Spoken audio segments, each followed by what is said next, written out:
స్నేహితులారా, ఈ సమయాన్ని బట్టి దేవునికి వందనాలు తెలియజేస్తా ఉన్నాను. ప్రేమపూర్వకముగా మిమ్మల్ని అందరినీ వాక్య ధ్యానంలోనికి ఆహ్వానిస్తూ ఉన్నాను.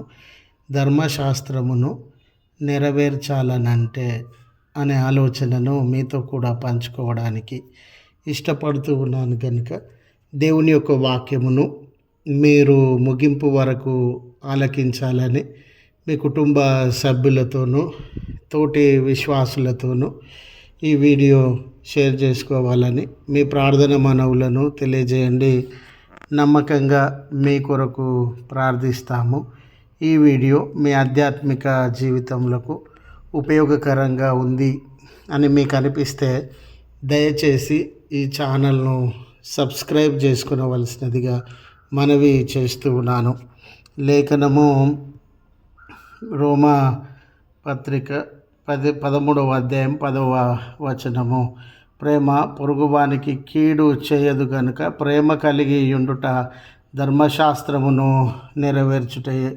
స్నేహితులారా, అన్ని మత గ్రంథాల విషయంలో వాటి అందు విశ్వాసం కలిగినటువంటి వారందరూ వాటిని నెరవేర్చాలని, పాటించాలని, వాటిని నెరవేర్చినప్పుడు, పాటించినప్పుడు దేవుని యొక్క ఆజ్ఞలను, దేవుని యొక్క ఉద్దేశములను నెరవేర్చినట్లుగా భావిస్తారు.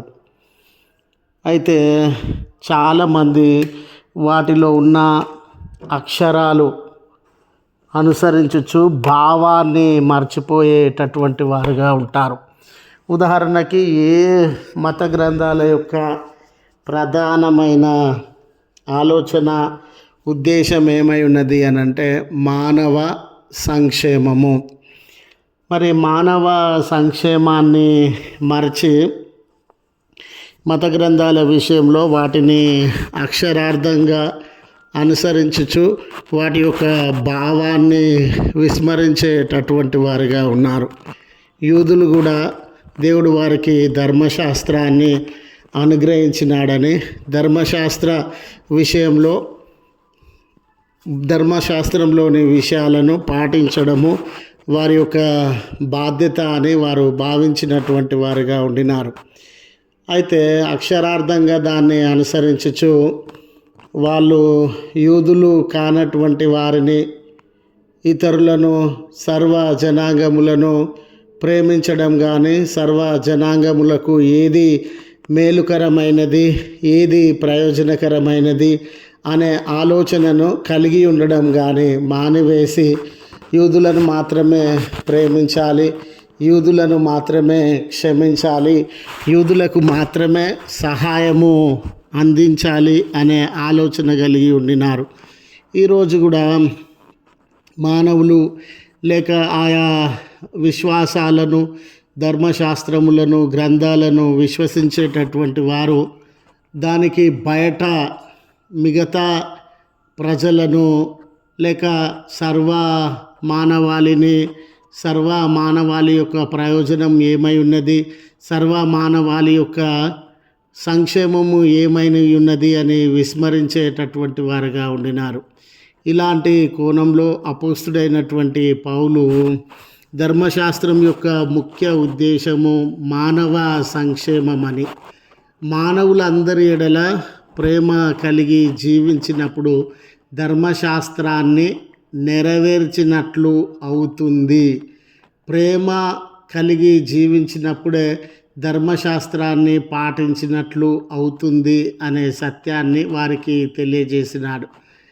నిన్ను వలె నీ పొరుగు వారిని ప్రేమించు, లేక మానవులందరి ఎడల ప్రేమ కలిగి ఉండు అనే మాట ధర్మశాస్త్రం అంతటికీ తగినటువంటి మాటగా వారు తెలియజేస్తూ ఉన్నారు. ఆనాటి యూదులు ధర్మశాస్త్రంలో దొంగిల్లవద్దు, అబద్ధ సాక్ష్యము పలకవద్దు, నరహత్య చేయకూడదు, ఇతరులను దేనిని ఆశించకూడదు, ఇతరుల మీద అబద్ధ సాక్ష్యము పలకకూడదు. ఇవి ధర్మశాస్త్రంలో ప్రముఖమైనటువంటి అంశములుగా, పదాజ్ఞలలో ప్రముఖమైనటువంటి అంశములుగా ఉండినవి. ఇలాంటి తరుణంలో పౌలు గారు మనము ఎదుటివారి ఎడల ప్రేమ కలిగి ఉండినప్పుడు వారికి సంబంధించిన విషయాలలో దొంగతనాన్ని చేయమని, అబద్ధ సాక్ష్యం పలకమని, వారికి సంబంధించిన వాటిని వ్యక్తులను ఆశించేటటువంటి వారంగా ఉండమని, హత్య చేయడము జరగదని, ఈ రీతిగా ఇలాంటి మానవ సంక్షేమం కొరకు నియమింపబడిన పద్ధతులు, మార్గములు, ఆజ్ఞలన్నీ కూడా పొరుగువాన్ని ప్రేమించడంలో నెరవేరుతాయనే సత్యాన్ని తెలియజేస్తూ ఉన్నాడు. ఈరోజు కూడా మనలో చాలామంది లేఖనాలు పవిత్రమైనవని, ఉన్నతమైనటువంటివని, దేవుని వలన బోధింపబడినటువంటివని విశ్వసిస్తామండి. మరి బైబిల్ గ్రంథాన్ని కానీ, దైవ సంబంధిత వస్తువులను కానీ చాలా పవిత్రమైనవిగా భావించి గౌరవించేటటువంటి వారంగా ఉంటాం. నిజమే, ఈరోజు పరిశుద్ధ గ్రంథపు పలుకులను నెరవేర్చాలి అనే ఆశ మనలో ఉండవచ్చు. అయితే దానికి తగినటువంటి మార్గము ఏమిటంటే ఎదుటివారిని ప్రేమించడం. ఎదుటివారిని ప్రేమించినప్పుడే దేవుని గ్రంథాన్ని మనము పాటించినట్లు అవుతుంది. ఈ ధర్మశాస్త్రాన్ని లేక దేవుని గ్రంథమును అనుసరించడంలో ఎదుటివారిని ప్రేమించడమే ఉత్తమమైనటువంటి మార్గమని తెలియజేస్తూ ఈ మాటలను ముగిస్తూ ఉన్నాను. ప్రార్థించుదము. కృపగల తండ్రి, ప్రేమగల మా దేవా, నీ పరిశుద్ధ నామమునకు వందనాలయ. ఎన్నో భేదాభిప్రాయములు, విభేదములు, తారతమ్యములు, తరగతులు, విభజనల మధ్య మేము జీవిస్తూ ఉన్నటువంటి వేళ ప్రజలందరిలో మా దేవుని యొక్క లేఖనములను, గ్రంథములను పాటించడం అనేది ఎదుటి వారిని ప్రేమించడంలోనే దాగి ఉంది అనే సత్యము వారి గుర్తెరిగి ఒకరిని ఒకరు ప్రేమించగలిగిన వారంగా, ప్రోత్సహించగలిగిన వారంగా మా సమాజము, సంఘములు, మా కుటుంబములు ఉండగలుగునట్లు మా మనోనేత్రములను యేసయ్యా మీరు తెరవవలసినదిగా బ్రతిమాలుకొనుచున్నాం. ఈ ప్రార్థనలో ఏకీభవించుచున్న బిడ్డలు ఏ నష్టంలో ఉన్నారా, కష్టంలో ఉన్నారా, ఆపదలో ఉన్నారా, కన్నీళ్లతో ఉన్నారా, మీ సహాయాన్ని దయచేయండి అయ్యా.